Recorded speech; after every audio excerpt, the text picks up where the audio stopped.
நம்ம திருச்சியில திருமாலோட 10 அவதாரங்களையும் ஒரே சன்னதில ஒரே கருவறையில பார்க்க முடியும் அப்படின்னு சொன்னா நம்ப முடியுதா? பூலோகத்தின் வைகுண்டம் என்று போற்றப்படும் ஸ்ரீரங்க ரங்கநாதர் ஆலயத்தை பத்தி நம்ம எல்லாருக்குமே நல்லா தெரியும்.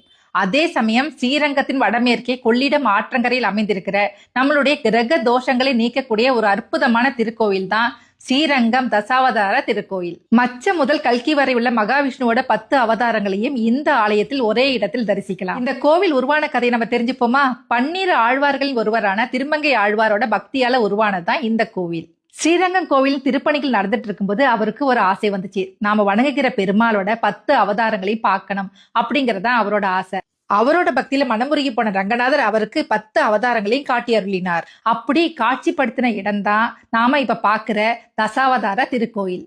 இது கிரக தோஷ நிவர்த்தி ஸ்தலம். கேது தோஷம் போக்க மச்ச அவதாரம், சனி தோஷம் நீங்க கூர்ம அவதாரம், ராகு தோஷம் விலக வராக அவதாரம், செவ்வாய் தோஷம் தீர நரசிம்மர், குரு தோஷம் விலக வாமனர், சுக்கிரன் தோஷம் போக்க பரசுராமன், சூரிய தோஷம் நீங்க ராமர், சந்திரன் தோஷம் விலக கிருஷ்ணர், புதன் தோஷம் தீர கல்கி அவதாரம். உங்களுக்கு எந்த தோஷம் தெரிஞ்சு அந்த அவதாரத்தை மனசார வேண்டிக்கோங்க. இல்லாட்டி உங்க பிறந்த நட்சத்திரத்து அன்னைக்கு 10 அவதாரத்தையும் கும்பிட்டா எல்லா நன்மையும் கிடைக்கும். இந்த கோவிலோட சிறப்பு என்னன்னா, இந்த கோவில்ல ஒரே கருவறையில 10 மூலவர் இருந்தாலும் இந்த 10 மூலவருக்கும் ஒரே ஒரு உற்சவர் தான் இருக்கிறார்.